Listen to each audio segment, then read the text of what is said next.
Olá a todos, como vocês estão? Bem, espero que todos estejam aproveitando o curso, que tenham visto todos os vídeos ou aqueles que são de maior importância, que vocês têm interesse, né? E hoje eu estou aqui para gravar o penúltimo vídeo do nosso curso de Psicoeducação e Ansiedade. Foi muito bom estar com vocês, né? Foi, assim, uma experiência nova também para mim e também para a doutora Isabelle, mas não podíamos deixar de fechar esse mini curso sem esse vídeo. O que que nós vamos falar hoje? Eu não sei se vocês já ouviram falar da expressão migrar é estar com os pés fincados no ar. Não sei, será? Deixem aí nos comentários. Mas o que que realmente essa frase tem a ver? Nós vamos ver nesse vídeo. Por quê? Esse vídeo é especificamente para a gente falar de como a ansiedade pode afetar os migrantes. Por que eu estou dizendo de migrantes? Porque tanto aquela pessoa que vai para fora do seu país, né? Mas também aquela pessoa que muda mesmo dentro do seu país, né? Então, quando eu falo de ansiedade e migrações, eu estou querendo dizer de um contexto geral, tá? De qualquer movimentação para um lugar diferente, onde a cultura seja diferente, os costumes, as pessoas, né? Por quê? Porque tudo isso influi no nosso estado psicológico, certo? Então, nós vamos ver o seguinte: quando a gente fala de migração, né?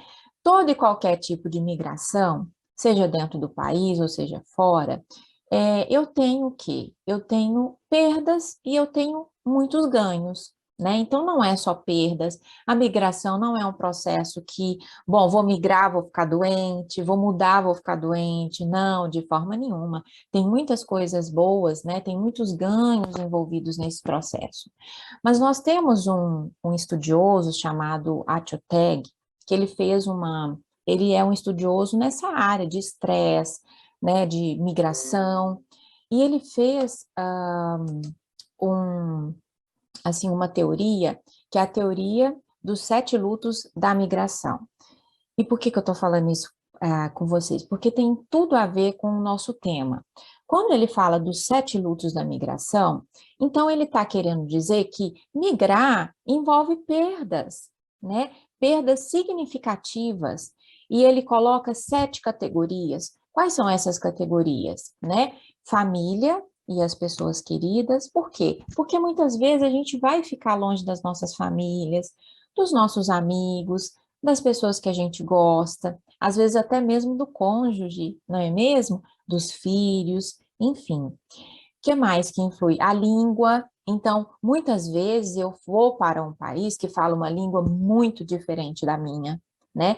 Às vezes até o país que fala a mesma língua, quase a mesma língua, por exemplo, Portugal e Brasil. Ah, vou para Portugal, é tudo tranquilo, porque fala português também, porém é diferente, né? Então, chega em Portugal, a pessoa se depara com muitas expressões diferentes, jeitos diferentes de falar a mesma coisa, né? O sotaque também é diferente, ou mesmo dentro do mesmo país. Se a gente for pegar o Brasil, por exemplo, né?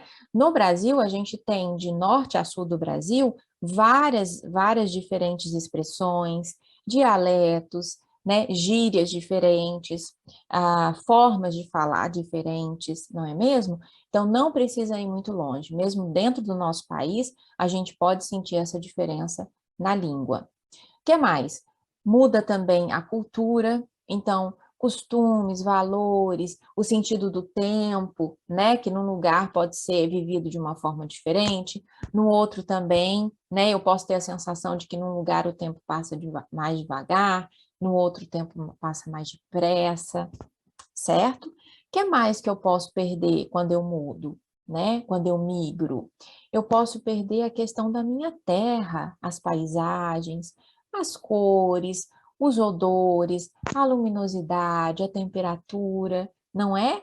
Ainda mais para nós que moramos num país tropical. Às vezes nós sentimos muito quando vamos para países frios, que não tem muito sol, por exemplo. Então, nós temos, vamos supor, pessoas, né, nos países nórdicos, nos países que ficam mais em cima aí do nosso globo, né? Nós temos aí alguns meses que ficam sem sol. Então, imagina se você é uma pessoa que depende muito de sol, o teu humor depende muito de sol, você gosta muito de sol, como é que você estaria num país que não tem sol por alguns meses, certo? O que mais? Nós podemos perder também o nosso status social, né? Quando eu falo de perda, é o quê? Não é, não, perdi. Não é isso que eu quero dizer, mas é porque a gente experiencia de uma forma diferente. Então, se no Brasil, por exemplo, eu era psicóloga, ou eu era uma advogada, ou eu trabalhava como professora, né? Enfim, várias profissões. Chega no país, no outro país, eu vou trabalhar, por exemplo, numa atividade mais fabril. Então, é muito comum as pessoas que saem do Brasil e vão para o Japão irem trabalhar em fábrica, né? Então, é uma mudança muito significativa. Então, por exemplo, no Brasil, eu era professor, chego no Japão, vou trabalhar na fábrica, né, como operário. Eu tenho uma perda de status social significativa, e isso pode mexer comigo, né? Então, essa perda desse status social pode me levar, né, a uma série de coisas, pode me trazer tristeza, pode me trazer estresse, mas isso depende muito da pessoa, vou explicar depois. Então, seguindo aqui, o que mais que a gente tem? Nós temos perda do contato com o grupo de pertinência. O que é isso? Né? Grupo de pertinência é aquele grupo que é o nosso grupo, onde a gente vive, né? Então, são os meus amigos, são os meus grupos de dança, de idioma, de conversa, grupos de estudo, todo o grupo que eu pertencia, né, naquele país ou naquele lugar que eu vivia, né? Então, perdendo isso também pode me abalar, né? Porque aí eu chego num lugar diferente e não tem mais grupo nenhum. Preciso me encaixar, preciso me refazer, preciso fazer os meus laços novamente, não é isso? Tirando que muitas vezes eu tenho processo de xenofobia, de racismo, de preconceito, né? Aí fica mais difícil ainda. O que mais que eu posso ter aí? Eu posso ter a questão dos riscos físicos presentes na minha mudança, na minha migração, né? Então, por exemplo, viagem migratória, né? Difícil. Então, muitas pessoas atravessam fronteiras, né? Em barcos, com muitas horas, ou mesmo que seja viagem de avião, eu levo muitas horas nessa viagem, né? Ou eu tenho algum risco nessa viagem. Eu tenho também algumas enfermidades, eu sofro agressões, certo? Então, é tudo risco que eu posso correr no processo da viagem, né? No processo migratório. O que mais que eu tenho? Eu tenho, por exemplo, falta de recursos financeiros, condições de moradia, certo? Então, eu posso morar numa submoradia, né? Num lugar que é difícil de viver, um apartamento muito pequeno, às vezes muito sujo, né? Descuidado. Isso é difícil também, não é mesmo? O que mais? A questão da desinformação. Às vezes é até a minha própria língua, porém eu não sei aonde buscar informação, ou naquele lugar não tem ninguém que me dê informação. Os centros que tem para informar não informam, pelo contrário, fica mais difícil, né? Então eu também posso ter isso para ajudar, né? Esse processo de não ter informações fáceis. O que mais que eu tenho? Eu tenho rejeição, eu sinto medo, eu sinto solidão. Muitas vezes eu posso ter a sensação de que eu, né, sou fracassado, que eu fracassei nessa mudança, nessa migração, que não era nada daquilo que eu esperava, certo? Então, gente, é muita coisa, não é mesmo? Então, o que que acontece? Tudo isso que eu falei pode impedir o migrante de se integrar na sociedade de acolhida, né? E aí cada vez vai ficando mais difícil, certo? Então nós temos um processo que chama aculturação. O processo de aculturação é o processo onde eu mudo para uma cultura diferente, né? E aí eu tenho uma série de mudanças psicológicas e também culturais, né? Através do contato com essa nova cultura. Então, eu mudo também, e aquelas pessoas que estão ali também, muitas vezes, mudam. Então, esse processo é o processo de aculturação, né? Que são as mudanças culturais e psicológicas, né? Resultantes desse processo de contato com outras culturas, certo? Então, inclusive, tem um termo que é o estresse de aculturação, que é o quê? É o estresse que eu passo nesse processo de contato com essa nova cultura, com esse novo lugar, com essas novas pessoas. Porque surgem muitas coisas, né? Isso tudo depende do quê? Da minha personalidade, da minha bagagem, do meu autoconhecimento, da minha história de vida, mas também da forma como eu me integro nessa sociedade, né?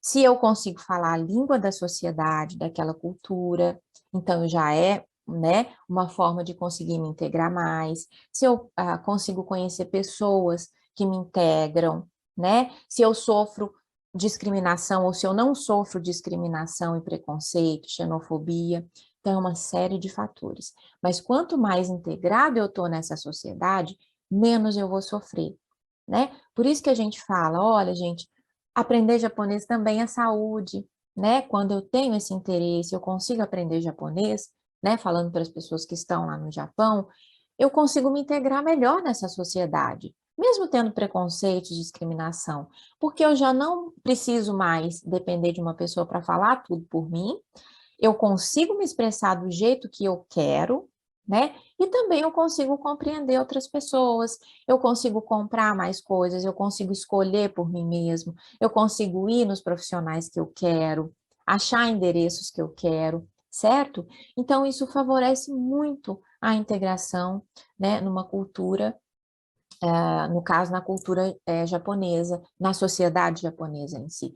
Mas não é só isso, vocês viram quantas coisas que tem, né, que eu sofro. Então, por que que a gente fala, né? Por que que o Achioteg falou do luto da migração? Porque quando eu mudo, eu tenho uma série de perdas, e todas essas perdas me fazem sofrer o luto. Então, o luto é um processo que não acontece só no falecimento, na morte de um ente querido, né? É também quando eu perco alguma coisa, e no caso da migração, né, das mudanças para outras regiões, outros lugares, tem muitas perdas. Vocês viram quantas delas, né? Então, por isso é tão importante a gente ter essa consciência, especialmente para quem fez essa mudança, e hoje quem nunca fez nenhuma mudança, né, de casa, de terra, de país, né, que tudo isso está me afligindo. Mas quanto mais eu consigo integrar nessa sociedade, né, quanto mais eu sou aceito, melhor é a minha adaptação nesse lugar, né? E há menos propensão de eu ficar doente, de eu ficar com ansiedade, de eu ficar com depressão, em quadros depressivos, em quadros de estresse significativo, né? Agora, quanto menos eu me integro, quanto mais as pessoas me marginalizam, né? Seja por preconceito, por xenofobia, por discriminação, né? Quanto menos eu tenho recursos mesmo internos para lidar com todas essas mudanças, mais eu vou sofrer. Ok? Ficou claro para vocês como é que ficou esse tema? Vocês já tinham ouvido falar nisso, nesses termos, né? Me conta aí, deixam os seus comentários. Esse é o penúltimo vídeo. Eu espero muito que vocês tenham participado. Nós vamos deixar mais um tempo aqui correndo, tá? E vocês podem ver, quem não viu pode ver, pode interagir, porque a gente está recebendo as notificações e nós vamos ficar atentas. Agora, uma coisa é fato, que eu esqueci de falar para a gente finalizar. É muito importante você estar atento a essas mudanças que você sente. Se você sente que está pesado, né, seja pela falta de integração no país, seja pela discriminação, seja pelo trabalho que está difícil, pela saudade que você sente da sua casa, do teu país, das pessoas que você gosta, né? Independente, ficou pesado, tá difícil de resolver sozinho, procure ajuda, né? Seja de uma ajuda psicológica, seja um profissional, né? Massagista, enfim, aquela terapia que faz sentido para você, desde que seja com profissionais competentes, ok? Nós estamos aqui, ABC Japan, né? Nós do ABC Japan ficamos muito felizes em poder ajudá-los e qualquer coisa estamos por aqui, ok? Um grande abraço a todos e boa sorte. Tchau, tchau.